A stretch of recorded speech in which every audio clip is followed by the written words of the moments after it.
लेकिन आज मेरी स्थिति इतनी खराब है कि मुझे जानबूझकर यहाँ आना पड़ा। ठीक है, अभी तू ये धन ले जा, लेकिन वक्त आने पर मैं तुझसे इसकी कीमत वसूल करूंगा, याद रखना। ठीक है, मैं कोई भी कीमत देने को तैयार हूँ। रघु के इतना कहते ही एक और तेज रोशनी फैलती है और पेड़ के नीचे सोने के 4 सिक्के गिरते हैं। अरे अब मैं घर कैसे जाऊं? आज घर जाऊंगा तो शांति और गोपाल को क्या जवाब दूंगा? क्या हर रोज की तरह कह दूं कि आज भी कुछ नहीं मिला? नहीं नहीं, अब मैं खाली हाथ नहीं जाऊंगा। मुझे अब उसी जगह जाना होगा जहां जाने से पूरा गांव मना करता है, चाहे जो भी हो जाए। रघु दृढ़ निश्चय के साथ उठता है और उस डरावने रहस्यमयी जंगल के पास पहुंच जाता है। रात के अंधेरे में वो जंगल और भी भयानक लग रहा था।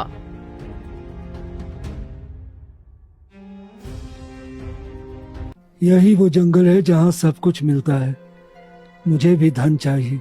हे जंगल के देवता, मैं कोई भी कीमत देने को तैयार हूँ, बस मुझे धन दे दो। अचानक एक पेड़ से तेज रोशनी निकलती है और वही भारी रहस्यमयी आवाज गूंजती है। आखिर तू आ ही गया। ठीक है, मैं तुम्हें धन दूंगा, लेकिन इसकी कीमत तुम्हें चुकानी पड़ेगी। बचपन से मेरे पिताजी ने मुझे यहाँ आने से मना किया था, लेकिन आज मेरी स्थिति इतनी खराब है कि मुझे जानबूझकर यहाँ आना पड़ा। ठीक है, अभी तू ये धन ले जा, लेकिन वक्त आने पर मैं तुझसे इसकी कीमत वसूल करूंगा, याद रखना। ठीक है, मैं कोई भी कीमत देने को तैयार हूँ। रघु के इतना कहते ही एक और तेज रोशनी फैलती है और पेड़ के नीचे सोने के 4 सिक्के गिरते हैं। रघु उन्हें उठाकर तेजी से अपने घर की ओर दौड़ता है।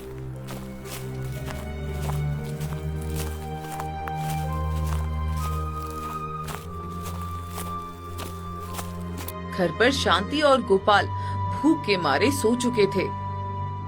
शांति, गोपाल, उठो, देखो देखो, मैं आज तुम्हारे लिए सोने के सिक्के लाया हूँ।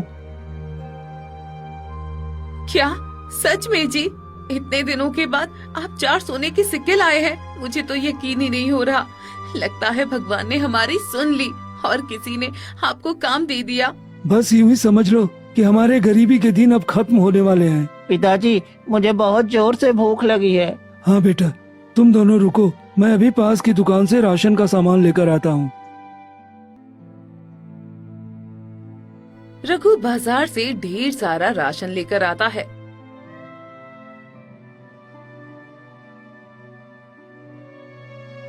और पूरा परिवार भरपेट खाना खाकर चैन की नींद सो जाते हैं। इसी तरह वक्त बीतने लगता है। रघु हर रोज उसी जंगल से सोने के सिक्के लाता और घर की जरूरतें पूरी करता। धीरे धीरे उनकी आर्थिक स्थिति बहुत अच्छी हो गई। लेकिन एक दिन शांति का शक बढ़ गया। देखिए जी, आप रोज सोने के सिक्के लाते हैं, पर कहाँ से लाते हैं? मैंने पूरे गांव में पता करवाया है। आप किसी के यहाँ पर काम भी नहीं करते, फिर ये सिक्के आते कहाँ से हैं? कहीं आप कोई गलत काम तो नहीं कर रहे? नहीं भाग्यवान, मैं कोई गलत काम क्यों करूँगा? तू मेरी पत्नी है और गोपाल मेरा बच्चा है। तुम दोनों के लिए मैं गलत रास्ता कभी नहीं चुन सकता। पर मेरा मन घबरा रहा है। आखिर आप ये सिक्के कहाँ से ला रहे हैं? कम से कम मुझे तो बता दीजिए। ये मैं तुम्हें नहीं बता सकता, और मैंने कहा ना कि इस बारे में मुझसे और सवाल मत पूछना। जब मैं धन नहीं कमा रहा था तब भी तुम्हें दिक्कत थी, और अब धन ला रहा हूँ तब भी तुम सवाल किए जा रही हो। ठीक है, 2 रोटी कम खाना ठीक है, लेकिन इस तरह का धन आदमी को बेचैन कर देता है और घर का रिश्ता भी तोड़ देता है। आप मेरी बात मानिए। पर रघु उसकी एक नहीं सुनता और वहाँ से चला जाता है। शांति अकेले बैठकर फूट फूट कर रोने लगती है। उसे डर था कि रघु कुछ ऐसा न कर बैठे जो अनर्थ हो जाए।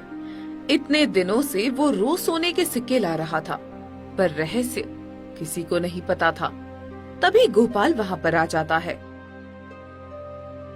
क्या हो गया माँ? तुम इतनी परेशान क्यों दिख रही हो? बेटा, मैं तुम्हारे पिताजी को लेकर परेशान हूँ। आखिर वे सोने के सिक्के कहाँ से लाते हैं? मुझे तो ये बात समझ ही नहीं आ रही। माँ, हमारी स्थिति तो ठीक हो गई है। हमारे पास अच्छा मकान है, अच्छे कपड़े हैं, सब कुछ है। लेकिन ये रहस्य मुझे भी अंदर ही अंदर खाया जा रहा है। शाम हो जाती है पर रघु घर लौटकर नहीं आता। रोज वो समय पर आ जाया करता था, लेकिन आज का सूरज ढल चुका था और रघु का कुछ पता नहीं था। शांति और गोपाल की चिंता बढ़ जाती है। बेटा देखो, शाम हो गई और तुम्हारे पिता अभी तक नहीं आए। माँ, तुम चिंता मत करो, मैं अभी जाकर देखता हूँ कि पिताजी कहाँ हैं। गोपाल घर से निकलकर आसपास हर जगह तलाश करता है, पर रघु कहीं नहीं मिलता। हार कर वो मुखिया जी के घर का दरवाजा खटखटाता है। अरे क्या हो गया गोपाल, तुम इतना परेशान क्यों हो? मुखिया जी, मेरे पिताजी कहीं नहीं दिखाई दे रहे हैं। क्या आपने उन्हें देखा है? देख बेटा, तेरा पिता इन दिनों बहुत धन कमा रहा है। जरूर उसने अपनी सबसे कीमती चीज उस जंगल को दे दी है, तभी वहाँ से रोज धन ला रहा है। वो जंगल एक मायावी जंगल है। जो वो देता है उससे कहीं ज्यादा कीमती चीज वो वापस ले लेता है। बाकी तेरा पिता ही जाने। मुखिया जी इतना कहकर अंदर चले जाते हैं।